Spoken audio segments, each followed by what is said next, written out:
经常有网友问蒸烤箱怎么清洁啊？其实之前也有大概分享过，但是可能不够详细。然后今天发现我这个蒸烤箱很脏，现在我就完整的拍一下这个清洁的过程。平时如果不是很脏的话，我一般就用这个小苏打水喷一喷，就是烤完肉后及时用这个喷一喷，然后再用纯蒸模式。但今天这个因为比较脏，所以要配一个浓度比较浓一点的，这大概60-70度的水，小苏打。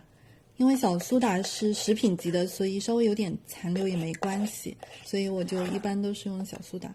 其他那种刺激性的怕有残留不安全。刚才水多了一点，我倒了一点啊，然后配成这种比较浓的像糊糊一样的。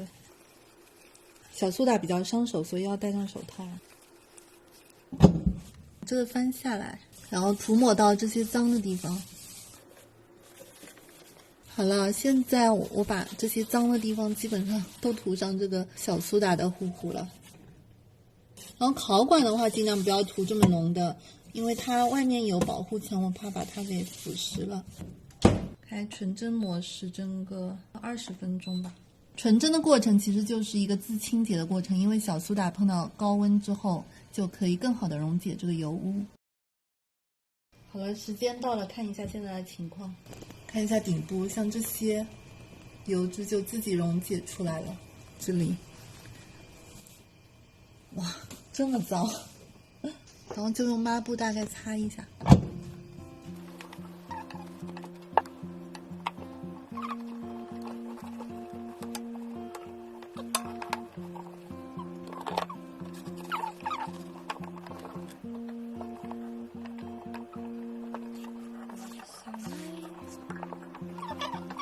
好了，现在里面就只用抹布啊，就已经基本上都擦干净了，包括顶部，就基本上不用费什么力气，基本上大部分都擦干净了。现在剩下是一些小苏打残留，这个等一下再处理啊。然后还有一些细节的地方，比如说这些地方还有一点点，那我们就可以用刚才剩下的小苏打加一点热水，再加一个纳米海绵，稍微拧干一点，然后用这个去蹭。那里面角落呢？主要是我进不去，这里的角落拿个刷子。为什么没拿刷子？我手都给你，你不就好了？你拿什么刷子啊？擦掉了。对啊，你手伸不进嘛，你手灵活。你手短吗？擦掉了是吧？嗯。哦，这是背板。一擦就没。对，其实我没费什么力气的，看就很干净。然后都擦的差不多了之后，因为里面我们刚才小苏打浓度很高嘛，所以就再纯蒸一下，不然自己手动擦又要擦挺久的。再纯蒸一下，再纯蒸10分钟。然后现在就里里外外其实就已经很干净了。然后我顺便演示一下，如果平时纯蒸完这里有水的话，怎么清理比较方便啊？我现在假设蒸完有很多水，演示一下，有这么多，然后只要把这个往这边擦，就先把水全部都擦到这里的接水盒，然后再把这个接水盒拿去倒掉清洗就行了，倒完之后放回去就行了。这样里面还有一点点水渍，再拿抹布稍微擦一下，这样就可以了。然后把蒸烤箱像这样扮演一下，就不要马上关上，因为它密封性很好，里面还会有一点点水渍。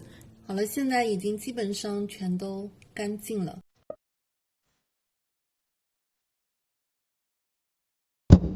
特别是顶部比刚才干净了很多。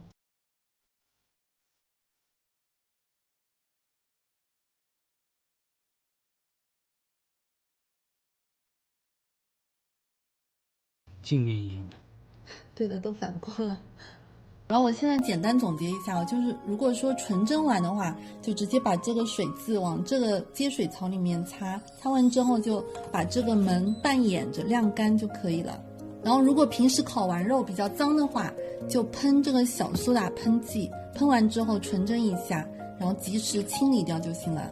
还有第三种情况，如果说污渍比较顽固的，就可以用我刚才的方法，就用小苏打调成比较浓的那种糊糊状，然后附着在这些上面，再纯蒸一下，再擦干净就可以了。那今天就先这样，我们下次再见吧，拜拜。今天想做一个简易版的蟹粉狮子头，还买了4只大闸蟹，可惜有一只已经跑掉了，找不到了。买到了削好的荸荠。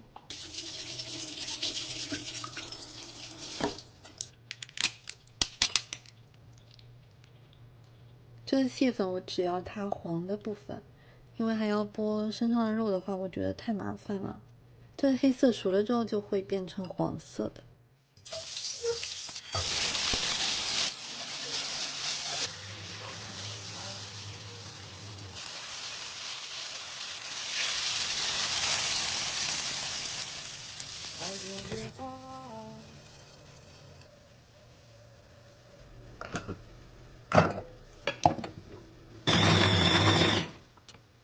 不能打太碎，太碎就没有口感了。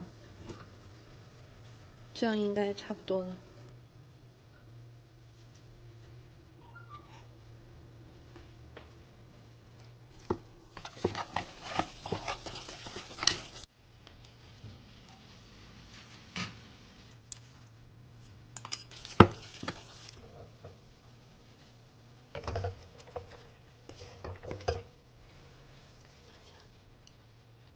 另一只螃蟹知道我们盘子比较小，就逃了。你不知道拿过去了。现在3只刚好。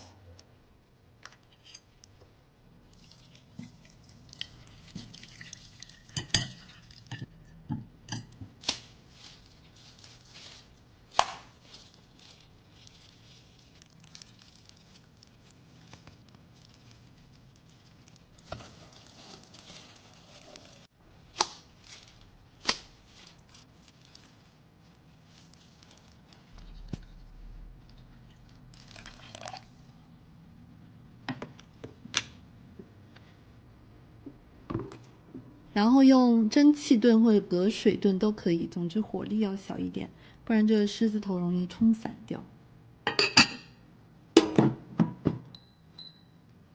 这个可以炖的久一点，会更好吃一点。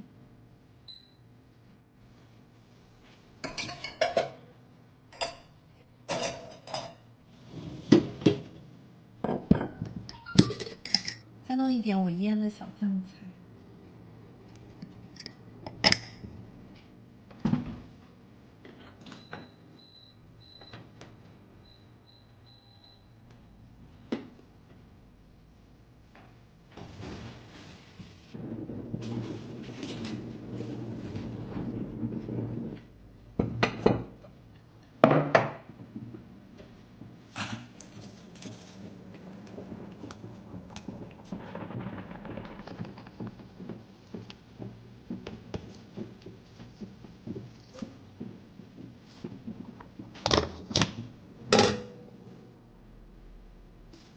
闻到了螃蟹的香味。我刚刚尝了一点点，那个汤汁特别鲜甜。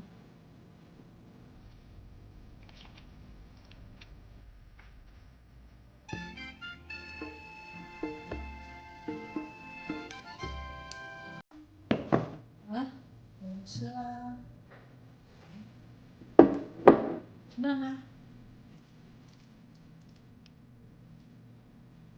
试看哦，你看这里有些，试看啊，味道真不错。好吃的无法形容。不要算我了，这样人家会觉得你假。